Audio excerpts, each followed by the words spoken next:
Assalamualaikum warahmatullahi wabarakatuh. Innal hamdalillah nahmaduhu wa nasta'inuhu wa nastaghfiruh wa na'udzu billahi min shururi anfusina wa min sayyiati a'malina. May yahdihillahu fala mudilla lahu wa may yudlilhu fala hadiya lahu. Asyhadu an la ilaha illallah wahdahu la syarika lahu wa asyhadu anna sayyidana Muhammadan abduhu wa rasuluh.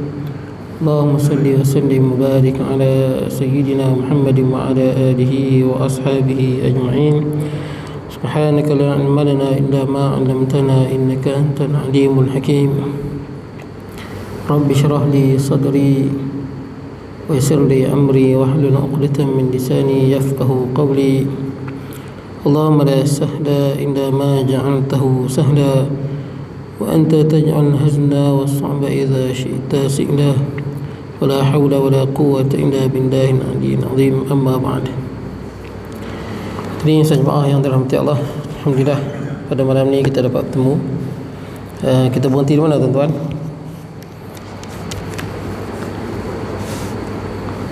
Yang ada kitab siapa? Tak mai. Imam tu, Imam Ahmad Kujaji. Kita berhenti di berkenaan dengan Rasul kan. Muka surat Jawi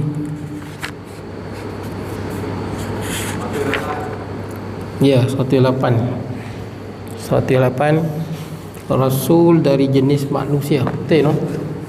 Kan Rasul daripada jenis manusia di situ. Kita masih lagi di bawah tajuk besarnya bab 14 kitab asas akidah Islam, pemilihan Rasul dan tugasnya. Di bawah tajuk tu. Jadi di bawah subtopik Rasul dari jenis manusia. Maksud dia bukan daripada jin ataupun malaikat. Baik di situ Qala musannifu rahimahullahu ta'ala wa nafa'ana bi ulumi fid darain. Kata pengarang, Rasul dari jenis manusia. Semua Rasul yang diutuskan oleh Allah itu terdiri dari jenis manusia dan tidak dari jenis malaikat atau lainnya, kerana beberapa sebab. Di antaranya, maknanya Nabi tidak ada daripada malaikat atau jin. Baik, sebab yang pertama, kenapa Rasul mesti dilantik daripada kalangan manusia? Baik, yang pertama, manusia adalah suatu makhluk yang dimuliakan oleh Allah Azza wa Jalla dari makhluk-makhluk yang lain. Jadi manusia ni Allah muliakan. Yang mana kita baca dalam Quran, walaqad karramna bani adam wa hamalnahum fil barri wal bahr. Walaqad karramna bani adam, kami telah muliakan anak cucu Adam. Sebab tu manusia, jasad dia, bangkai dia ataupun mayat dia tidak najis sekalipun dia bukan Islam.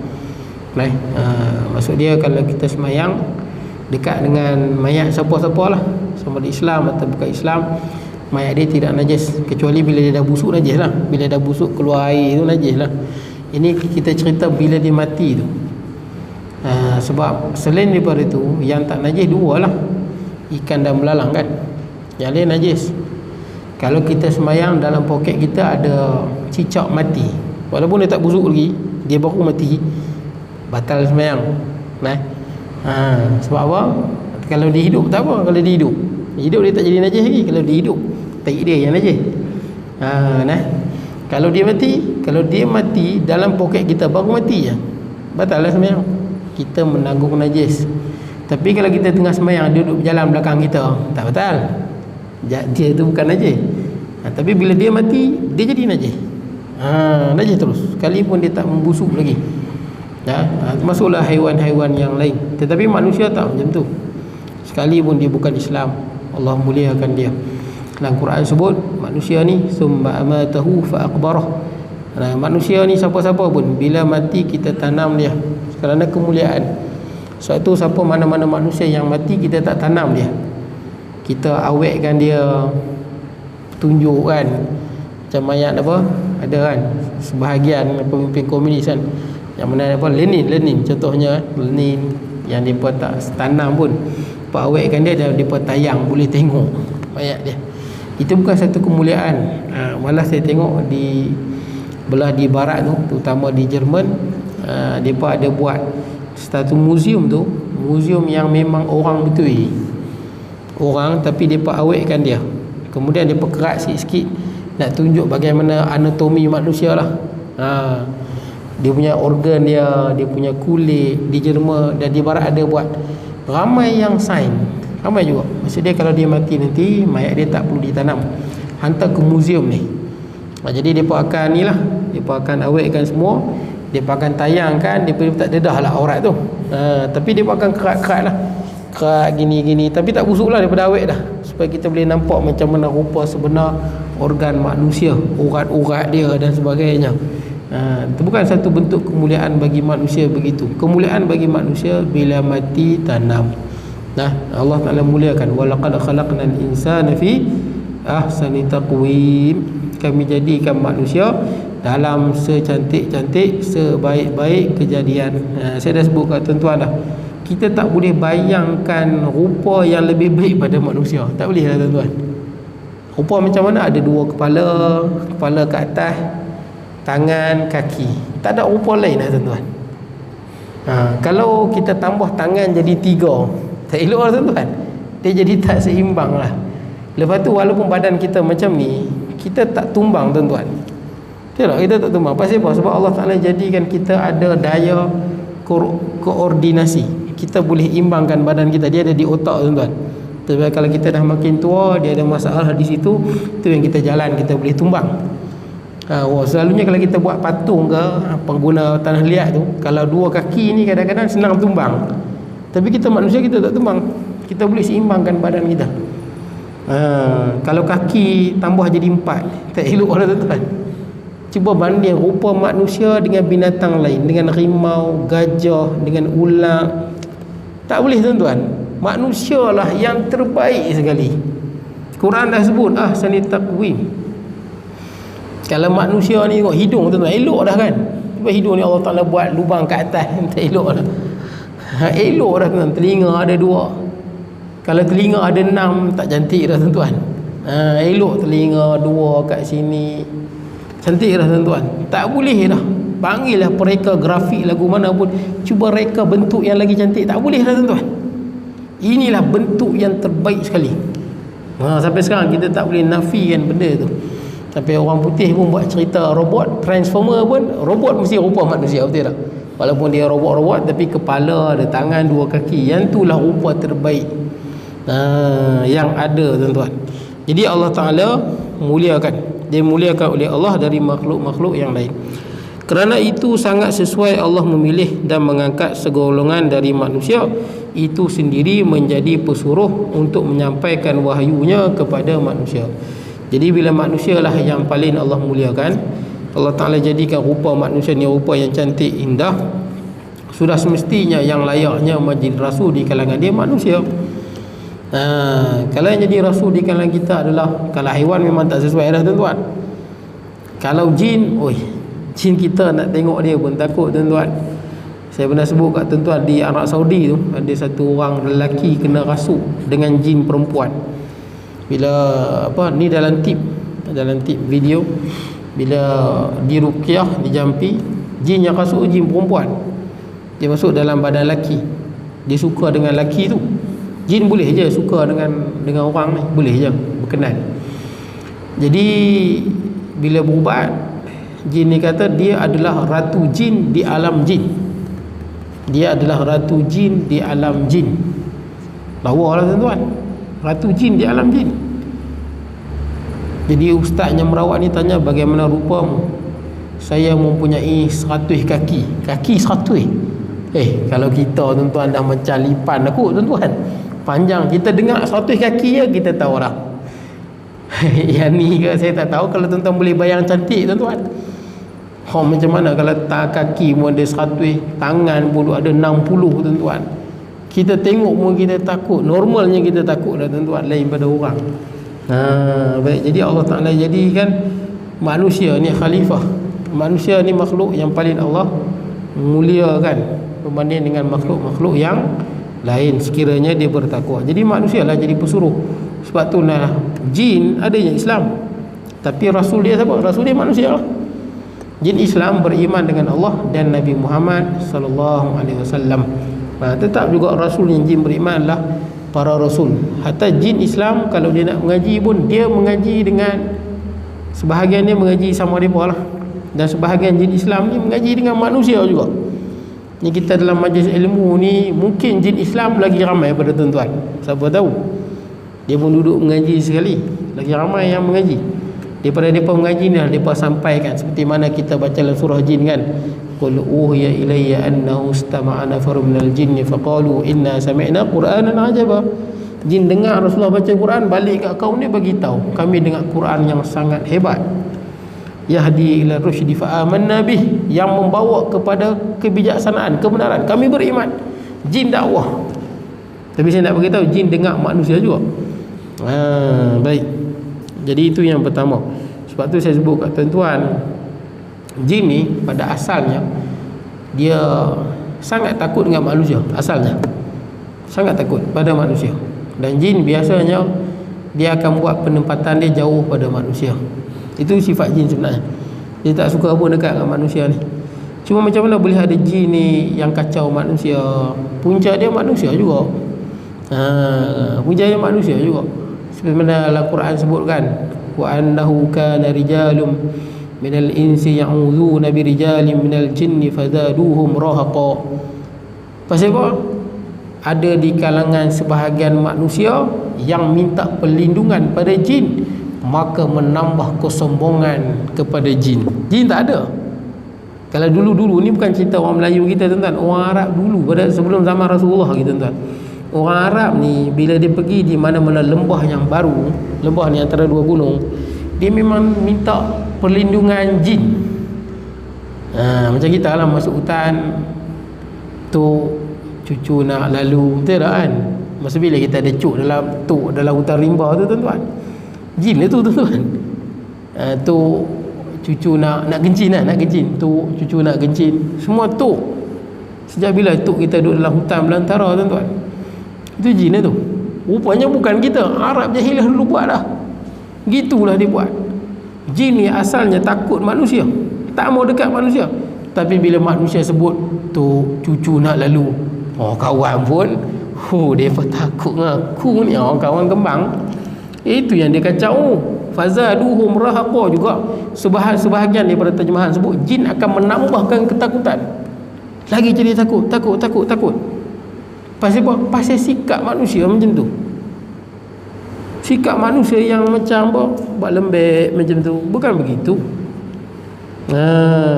Sebab tu Imam Mujahid rahimahullah, Imam Mujahid, imam tafsir besar, anak murid pada Ibnu Abbas, dia sebut syaitanu asyaddu firaran minkum. Syaitan ni lagi takut pada kita banding kita takut kat dia. Dia lagi lari pada kita daripada kita lari pada dia. Sebab tu dia kata fa in badalakum, kalau syaitan ni menjelma, syaddu alaih. Kalau syaitan menjelma depan kita, jangan buat takut, bersikap keras. Bukan maksud dia menjelma takut, betul tak? Kalau kita tentang ketuk pintu ke apa ke, rakam, bayar, takut habis semua. Bukan begitu cara kita berhadapan dengan jin. Salah tu. Itu yang dia tak berhenti tu. Dia ketuk kerian, pergi Sabak Bernam, pergi ke Johor, habis semua, pergi ke Pahang, habis semua. Pasal cara kita deal dengan dia, kita deal dengan cara yang salah. Sebab tu Imam Mujahid, tapi kita tak boleh cakap besar tuan-tuan. Yang besar hanya Allah Azza wa Jalla. Tapi cara kita berhadapan dengan makhluk tu macam tu lah. Sebab tu bila dia menjelma, kata Imam Mujahid, syaddu alaih, kena bersikap keras. Keras macam mana? Jangan dia menjelma, habis kita dah takut lah, lari. Bukan.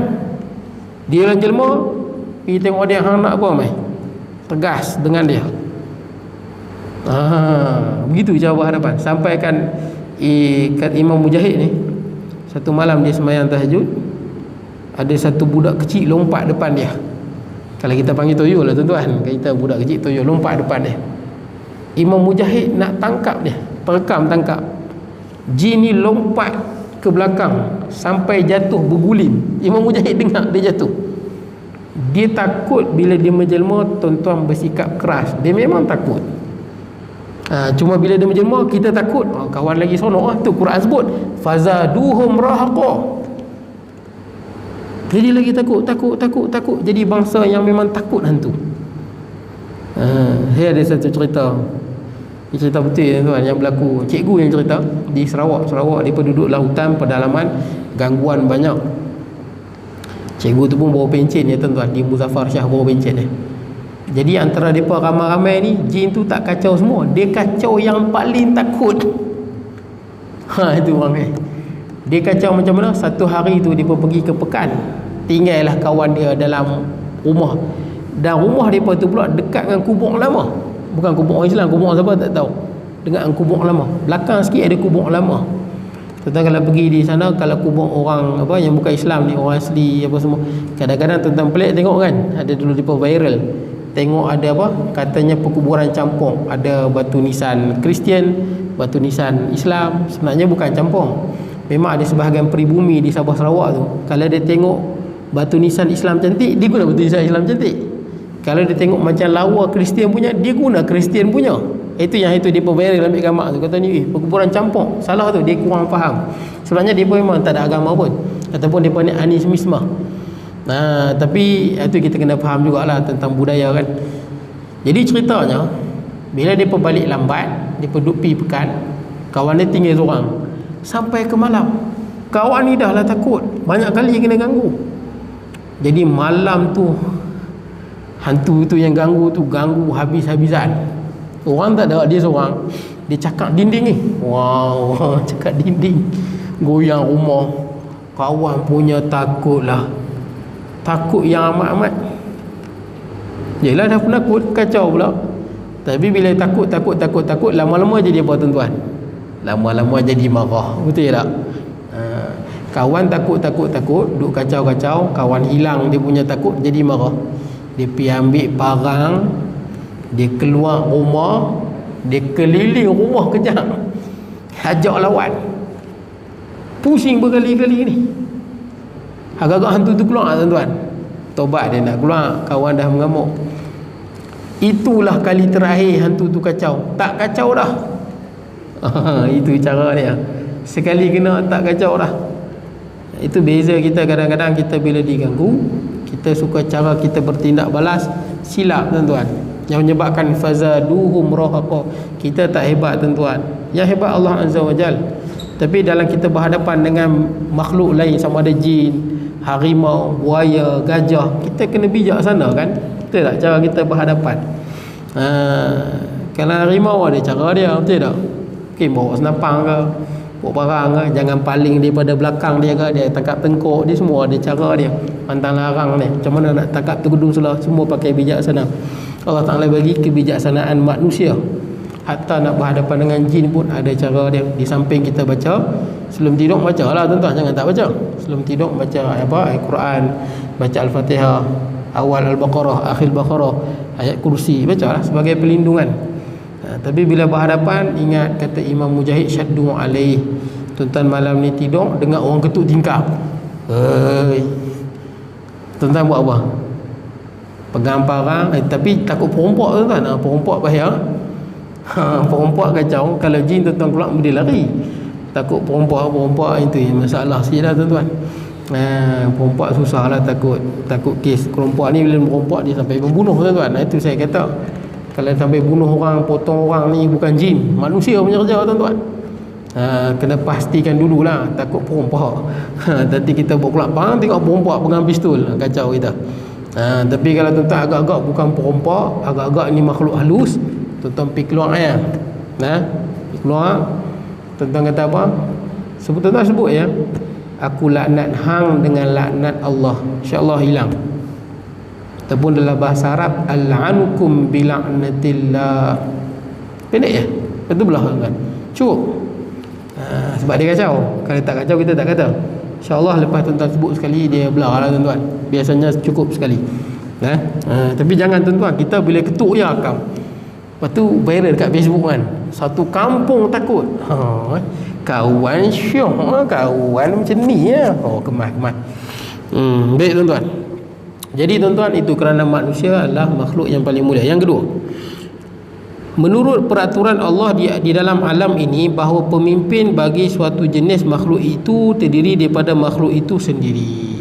Itu dah menjadi apa? Kita panggil sunnatullah. Singa, ketua bagi singa, betul tak? Singa, ketua bagi singa lah. Kalau semut, ketua bagi semut, pemaisuri dia lah, betul tak? Pemaisuri semut lah. Manusia lah yang jadi pemimpin. Jin lah pemimpin. Jin ada kerajaan, tuan-tuan. Ada kerajaan jin Islam, ada kerajaan jin kafir, ada. Iblis, kita tahu iblis yang mana telah menggoda ayah kita Nabi Adam alaihi salam, dia memberi waswasah lahum syaitan. Iblis dia ada kerajaan dia. Sebut di dalam, dia tak mati iblis tu, panjang umur dia. Dia anak cucu dia jin syaitan ni mati, tapi umur panjang. Umur dia 1000 tahun, 2000 tahun. Tapi yang iblis itu dia memang tak mati.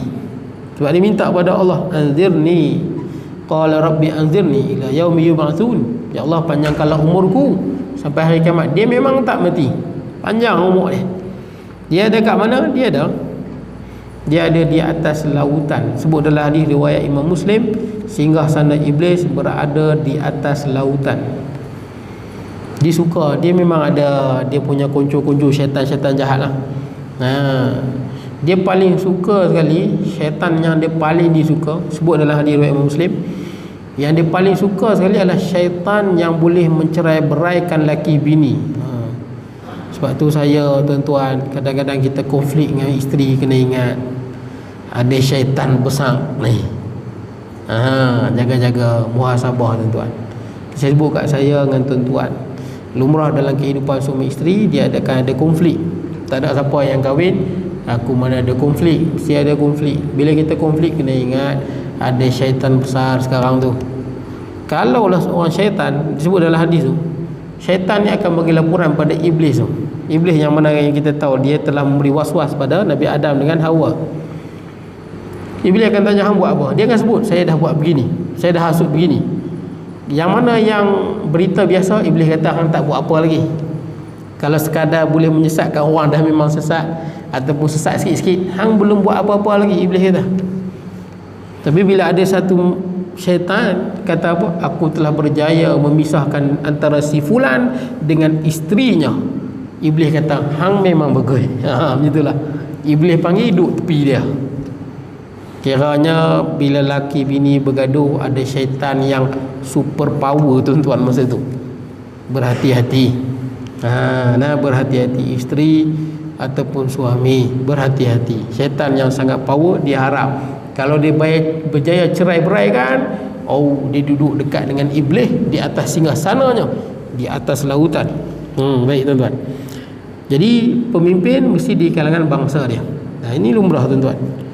Ketua malaikat di langit terdiri daripada jenis malaikat itu sendiri. Malaikat lah ketua lah, iaitu Jibril alaihi salam. Malaikat ketua dia malaikat. Demikian pula rasul yang diutuskan untuk memimpin manusia itu dipilih daripada jenis manusia juga. Sama kita. Yang nak jadi rasul, petunjuk, mestilah di kalangan manusia. Baik. Allah telah menegaskan di dalam ayat 75 surah Al-Hajj. Kata Allah, Allahu yastafi minal malaikati rusulan wa minan nas. Allah telah memilih rasul-rasul dari kalangan malaikat dan juga dari kalangan manusia. Malaikat ada utusan, jadi rasul-rasul antara Jibril. Manusia pun ada, antaranya Rasul Nabi Muhammad sallallahu alaihi wasallam dan 25 rasul yang wajib kita ketahui itu. Baik. Itu yang kedua. Baik, kemudian yang ketiga, supaya lebih senang bagi rasul untuk mengajar hukum-hukum kepada umatnya dan memberi contoh tauladan yang baik kepada mereka. Nak ajak hukum, tuan-tuan. Kalau malaikat ini, kalaulah rasul ni malaikat, tuan-tuan, macam mana nak ajak hukum, tuan-tuan? Malaikat kita ni manusia. Malaikat ni pada cahaya, jisim dia tak sama, lain. Kemudian malaikat dia tak ada nafsu. Kita nak cerita hukum sentuh suami isteri, malaikat mana ada lelaki, mana ada perempuan. Dia tak ada jantina malaikat. Walaupun kita tahu ada sebahagian orang bukan Islam yang percaya Kristian lah, terutama dia percaya malaikat adalah anak perempuan Allah. Ini disebut dalam Quran lah. Yang orang kata orang apa, kafir Quraisy juga ada yang percaya malaikat adalah anak perempuan Allah.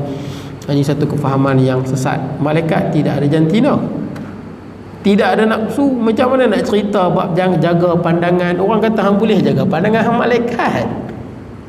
Qul lil mu'minina yaghuddu min absarihim, tunduk pandangan kan, wa yahfazu furujahum, jaga kemaluan, jangan melakukan perkara yang haram.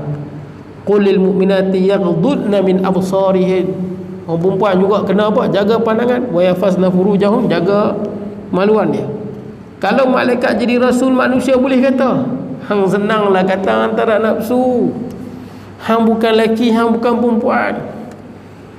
Manusia akan cari alasan. Itu yang saya sebut kat tuan-tuan pada perjumpaan yang lepas kan.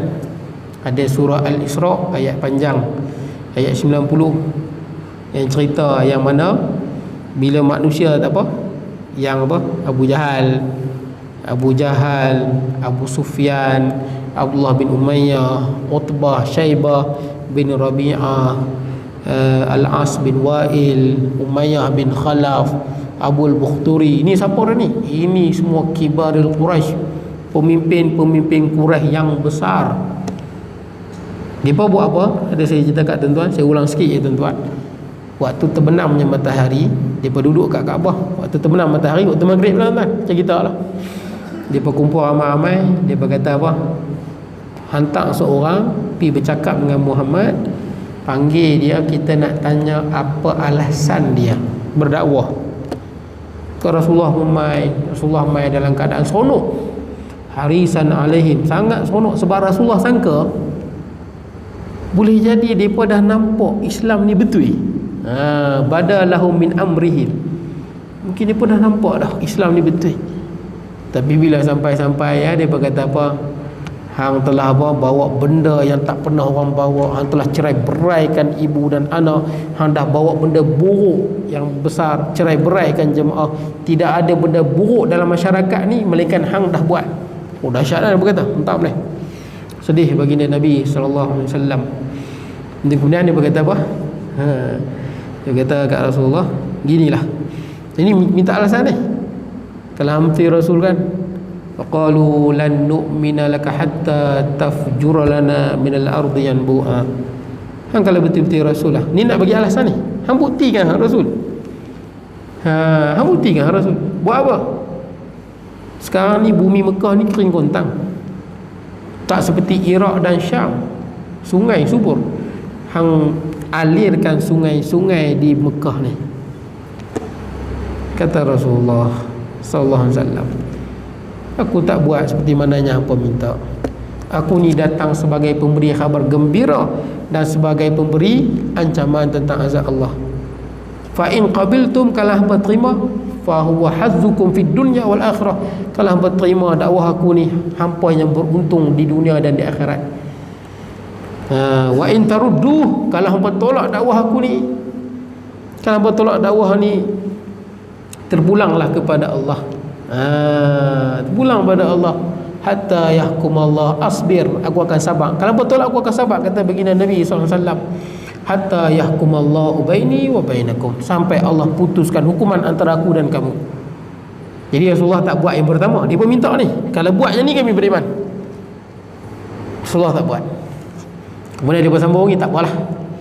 Kalau macam tu, minta yang kedua pula, au takuna laka bai au takuna laka jannatum min nakhilin wa 'inabin fatufajjiral anhara khilalaha tafjira. Tak apalah, kalau itu yang kedua lah. Apa dia? Hang jadikan kebun-kebun penuh di Mekah ni, kebun-kebun tamar dan anggur. Tak cukup dengan tu, kebun-kebun yang lebat ni, di tengah-tengah dia ada sungai-sungai yang mengalir dengan deras. Rasulullah jawab benda yang sama, aku tak buatlah seperti mana yang hangpa minta tu. Ni kata manusia ni, aku ni manusia yang diutuskan beri peringatan, khabar gembira dan sebagai ancaman dengan azab Allah. Kalau hangpa terima, hangpa untung, hazzukum fid dunya wal akhirah, untung dunia dan akhirat. Kalau wa in taruddu, kalau hamba tolak asbir, kalau hamba tolak aku sabar, sehingga Allah putuskan hukuman. Dia pun tak buat hati lagi. Sambung ayat tadi ya.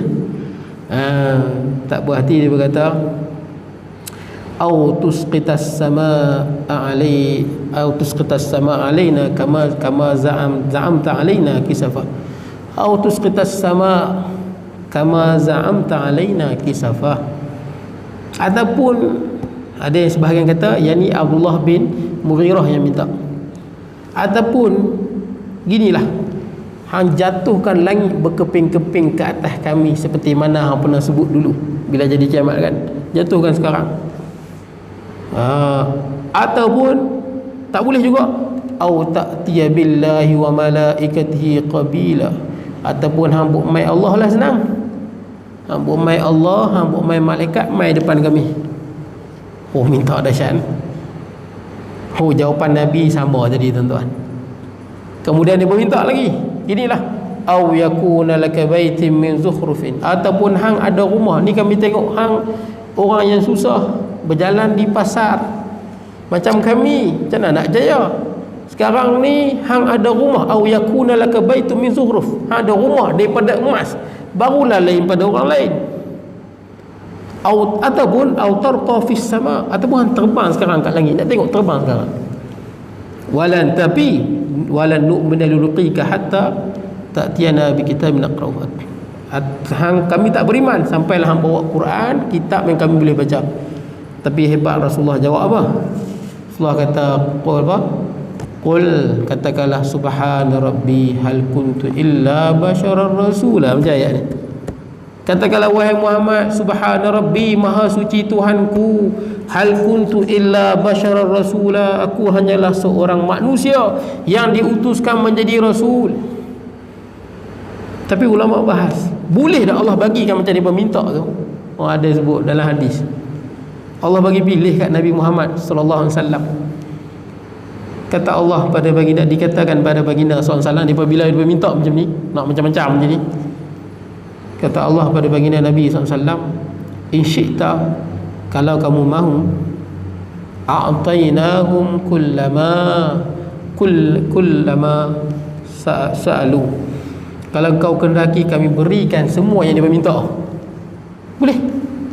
Mereka nak subur lah, mereka nak rumah emas lah, mereka nak tanaman yang banyak lah.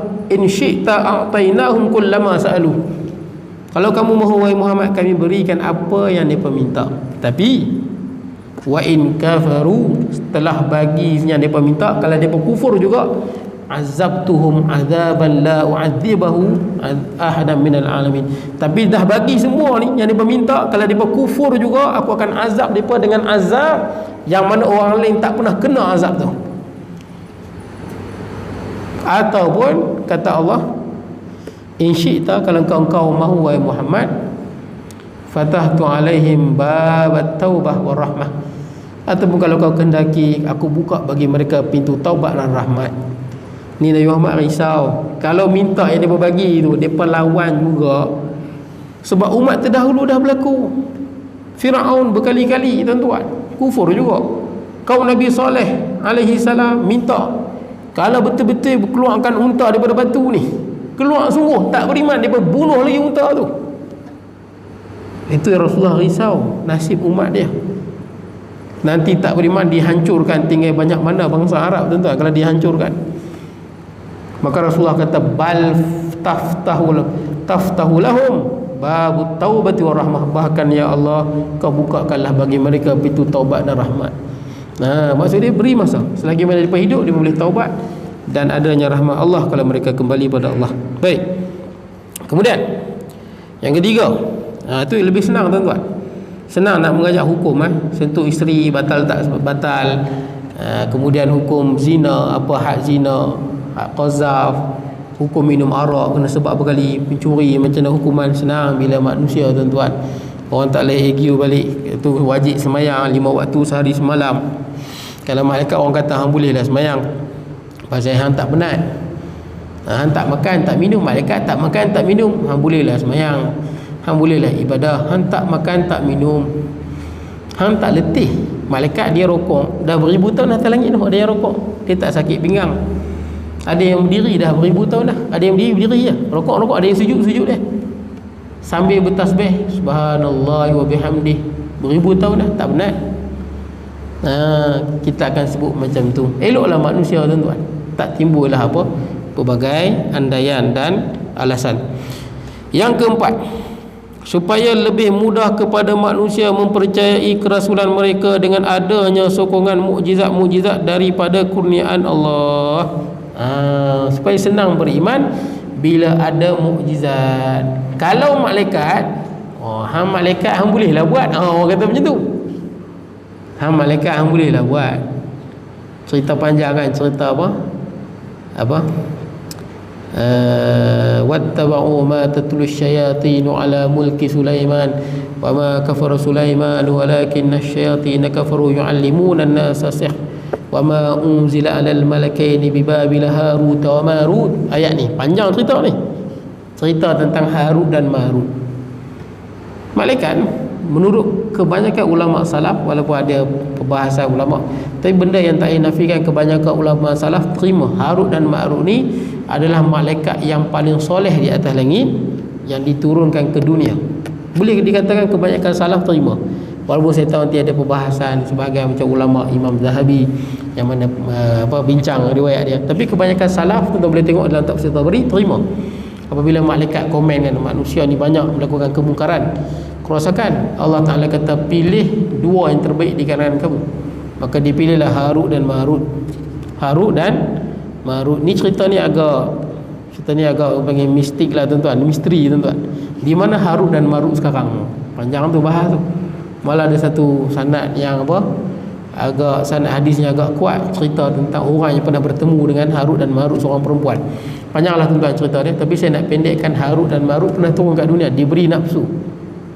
Sampailah kedua-duanya lah sekali ingkar pada Allah Azza wa Jalla. Cerita dia panjang tuan-tuan, saya nak sebut ringkas je. Nak ceritanya kalau malaikat diberi nafsu, asal tak ada nafsu, bila ada nafsu dia akan jadi lain lah tuan-tuan. Tidak, malaikat tengok tak ada apa semua. Bila ada nafsu, malaikat tengok dia jadi hina. Macam kita lah kecil-kecil tuan-tuan, mana ada nafsu kecil dulu, betul tak? Tengok pun tak ada apa. Tapi bila dah besar, baru ada nafsu. Sama juga bila dah tua, sakit, betul tak kan? Dah tak ada nafsu lah. Lawa lagu mana pun orang perempuan dah tak berkenan. Makanan sedap lagu mana pun tak lalu lah. Ramai orang tuan-tuan, ramai dah saya jumpa orang makanan sedap lagu mana dia tak lalu. Tak ada selera dah tuan-tuan. Kalau dulu muda-muda dulu selera kuat, hilang selera. Ataupun masa kita sakit kan, kita sakit penat, kita muntah-muntah ke, hilang selera. Kita tahu macam ni rupanya bila tak ada nafsu memang tak lalu langsung. Kalau suruh makan marah, aku dah tak lalu ni. Isteri suruh makan lah bang, nanti tak larat. Kita dah tak lalu kadang-kadang, jadi nak marah. Dah tak lalu ni, nak buat lagu mana, bukan saja tak nak makan, nak muntah. Malaikat langsung tak ada nafsu tuan-tuan. Itu kena bagi manusia. Yang mana ada nafsu juga dan diberi akal, barulah manusia senang nak faham apa yang disampaikan. Jadi dengan mukjizat kurniaan Allah, contoh macam kita ambil contoh Nabi Isa alaihi salam, dia ada mukjizat dia yang hebat lah. Antara mukjizat dia yang hebat, Nabi Isa ni dia buat tanah, akhluqu lakum minat tini ka hayatit tayri fa anfuqu fihi fayakunu tayran biiznillah. Dia ambil tanah, dia buat burung, dia tiup, jadi burung. Hebat. Tapi kalau malaikat, hang bolehlah buat hang malaikat. Mungkin orang kata tu ni Nabi Isa. Itu pun ramai yang tak beriman. Walaupun Nabi Isa tu manusia buat lagu tu, ramai yang tak beriman, siap nak bunuh Nabi Isa lagi. Siapa dia? Kaum dia lah. Siapa kaum dia? Bani Israel lah. Mana Bani Israel sekarang ni? Yang banyak kat Palestin tu lah. Itu keturunan yang sama, suku dengan Nabi Isa alaihi salam. Baik. Kemudian buat apa lagi? Wa ubri'ul akmah, aku sembuhkan orang buta, wal abras, sopak, wa uhyil mauta biiznillah, orang yang buta aku bagi celek dengan izin Allah. Pasal dia manusia. Kalau malaikat orang boleh komen, itu pun ramai tak beriman walaupun dia manusia. Panggil manusia tuan-tuan. Wa unabbiukum bima ta'kuluna wa ma tadakhiruna fi buyutikum, dan aku bagi tahu hampa apa yang hampa makan kat rumah. Hang makan roti kan, hang makan nasi biryani kan, hang makan roti canai kan, hang makan nasi Arab kan. Nabi Isa beritahu kat pengikut dia satu-satu makan apa. Tahu. Dan Nabi Isa juga beritahu hampa simpan makanan apa. Makanan apa yang hang simpan kat rumah? Simpan apa? Simpan apa? Dia beritahu seorang-seorang. Nabi Isa punya mukjizat tuan-tuan. Tapi kalau malaikat, hang bolehlah hantar hang malaikat, hang boleh selinap masuk dalam rumah aku. Boleh kata macam tu. Hang boleh selinap masuk dalam rumah aku. Aku tak nampak hang, nampak aku. Orang boleh kata lagu tu. Tapi bila manusia tidak ada alasan. Tapi walaupun begitu, ramai juga yang tak beriman. Baik tuan-tuan, akan datang kita sambung yang ke mana? Yang kelima nah. Yang kelima. Cukup sekadar itu, saya mohon maaf tuan-tuan kalau ada kurangan dan sebagainya. Aqul qawli hadza wa astaghfirullahal azim li wa lakum. وسائر المسلمين والمسلمات والمؤمنين والمؤمنات بسم الله الرحمن الرحيم اللهم اجعل جمعنا هذا جمعا مرحوما وتفرقنا من بعده تفرقا معصوما ولا تجعل منا شقيا ولا محروما ولا مبتولا وصلى نبينا محمد وعلى اله وصحبه وبارك وسلم والحمد لله رب العالمين.